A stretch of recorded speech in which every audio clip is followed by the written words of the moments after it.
Lies of P bosses are at the forefront of a lot of criticism because they tend to be very obnoxious to deal with, whether it be those delayed attacks, annoying status effects, or those very rigid animations that don't really feel telegraphed at all. Now, these wouldn't actually be a major issue if it wasn't for our character's mechanics, now specifically talking about the frames that you get when deflecting or dodging. Now, for me, I don't actually mind the fact that these mechanics have such little frames, but what I do mind is that we're going to need these little frames to actually counteract the stupid ass delayed fury attacks that every single enemy gets. It's not just the bosses, like every single enemy has to get one for some reason. And I'm pretty sure I can speak for most people when I say that I'd much rather memorize combos and movesets than memorize delayed attacks. It's just not that fun to try and memorize a delayed attack, especially these ones in this game, because you're basically just predicting. If I die to a combo or a moveset, I'd be like, okay, I got outplayed there, that's fine. If I end up dying to a delayed attack, it just feels like that I've just been cheesed. It doesn't feel fun. But if you end up deflecting this fury attack, you actually end up feeling like the most badass motherfucker on the planet. However, it's still not the most viable way to go about making bosses. Now, before I get a bunch of comments saying like, oh bro, you just gotta get good at the game, you're just trash, bro. No, I beat the game 4 times, been to New Game Plus 2, literally did a challenge run today on stream where I wasn't even allowed to level up except for the advanced stat. Did that run. And what that run actually proved to me is that 4 frames is actually perfectly fine to have against combos and movesets, but delayed attacks, it's not fun, it's just stupid. Now, the way to actually fix these fury attacks is to make the risk match up with the reward. So the reward for actually deflecting a fury attack should end up being a lot more destruction damage to their stagger, or better yet, just make them instantly get staggered. That'd be really cool. Anyway, I just wanted to mention that before I ended up getting started in the video, but we're ranking all of the main bosses today. Let's just get into it. Starting off at the bottom, we have the Black Rabbit Brotherhood. Now, this is the second of the Brotherhood boss fights, of which this one is a straight up doo-doo trash. The first one was actually a decent concept for a duo or gank boss fight, where in this one, they just did not care to make it good or unique whatsoever. It's pretty much the exact same fight, except you just fight all 3 of them at the same time now. Whose idea was that? Now, thankfully, only one aggro's at a time, so the other ones are kind of just far off in the back, but they are spamming projectiles. And basically this results in you just staying at the corner of the arena, just fighting one-on-one. And fighting regular humanoid NPCs in this game is really annoying because they're all incredibly quick. And in this game where you get staggered very easily because you have no hyper armor or poise, it just makes for a terrible experience, but they get a bit of hyper armor and poise to tank some of your attacks. Now, they don't do much damage, but they definitely move around a whole bunch. So trying to like swat a mosquito, it just turns into an annoying boss fight. And the only way to really do like meaningful damage, or the best way to actually go about this boss fight, is try to farm backstabs. But trying to get backstabs in this game is so inconsistent. And being that periodically throughout the fight, one aggroes and the one de-aggroes and they kind of go back and forth, it turns into this type of fight to where you do damage to one, then they retreat, and then while they retreat, they actually get their health back because that's the way the game actually works. So this ends up being an elongated fight for the first phase to where it's just incredibly obnoxious and not even fun at all. And then once you actually finally get through the dumb first phase, you get rewarded by the exact same fight that you fought earlier in the game. Except the only difference is that this one actually has like an AoE attack. It's just pretty stupid. Number 12, the Corrupted Parade Master. Now this is just the reskinned version of the very first boss in the game, the Parade Master. Now this one does actually have a couple different types of moves going for it, but it doesn't really change it up too much because it still is a pretty simple and basic boss fight. But the main differences being is that this one doesn't really get that cool second phase transition, and it does decay damage with every single hit, which makes it more annoying, inherently making it worse. Number 11, the Eldest of the Black Rabbit Brotherhood. Now this is the first of the Brotherhood boss fights, and as I was saying earlier, this one is a much better concept than the later version because you fight the main boss, just a one-on-one, and periodically throughout the fight, it actually summons another one to which the main boss de-aggroes, to which you fight a one-on-one on that. But you still have to be wary of the boss because every now and then he does hit you with a running attack. So you actually have to keep your eye on both of them, but actually it does make for a very decent concept. However, fighting humanoid NPCs in this game, as I was stating earlier, is just not fun. It is negative fun, minus fun, the square root of fun. I hate it. These enemies just keep flailing around all over the place, keep jumping back and forth. As I was saying, trying to swat a mosquito, that's what it feels like. Because they don't really do much damage, but even though every single hit does stagger you, which is still incredibly annoying, wish you had a little bit of hyper armor in this game, or poise. But the fight with the main boss itself is definitely better than fighting those little lackeys that he does have with him. It's still not that crazy or nuanced as a boss fight, but it still is enjoyable enough to where by himself it's actually not too bad, but the surrounding cast that he has with him definitely makes the fight worse.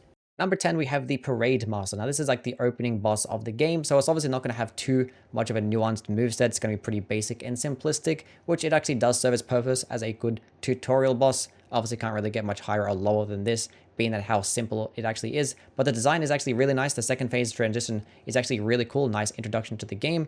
pretty cool moveset that actually introduced you to like a majority of the concepts and mechanics in the game. It does a really good job of doing all those things.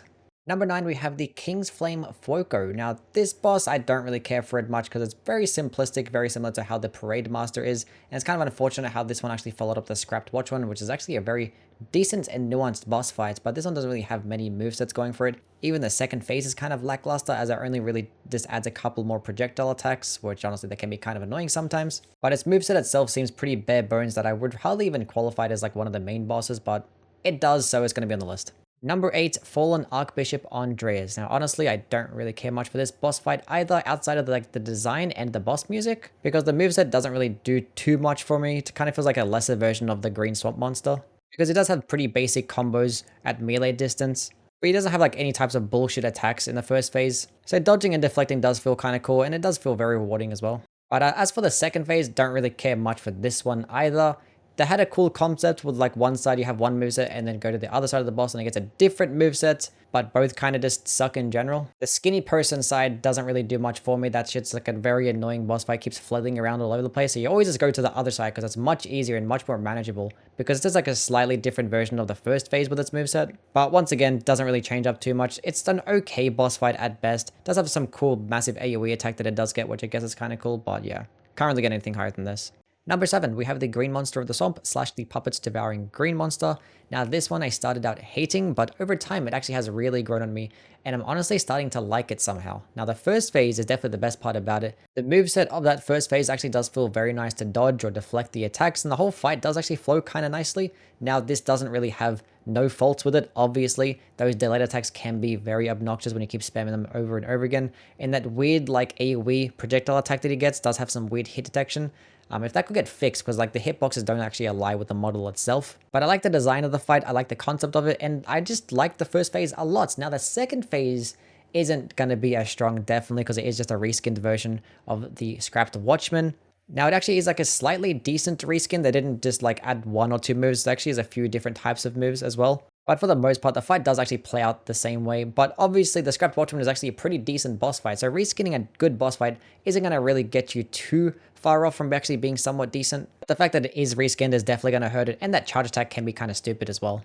Number 6, Simon MANUS. Now this boss fight can either be just amazing or just an obnoxious, mind-numbing snooze fest. Honestly, it's really boring sometimes. Now starting off with the first phase, it's actually pretty decent. I don't mind it too much. It is pretty basic, but it does actually serve as a nice leeway into the second phase. There can be some attacks that it's kind of hard to differentiate whether this actually attack combo is finished or not, because sometimes it just keeps going, but for the most part actually is a pretty decent phase. But as for the second phase, he has the potential to be so amazing, especially when you're fighting him at a melee distance. When he's using his melee based combo, those type of attacks feel very nice. It's like an extended version of the first phase, and they feel a lot more smooth and a lot more telegraphed than they are in the first phase. Especially when he starts to combo in that hand attack and the follow-up wave attack, that little short range projectile that he gets as well, that's kind of cool to dodge.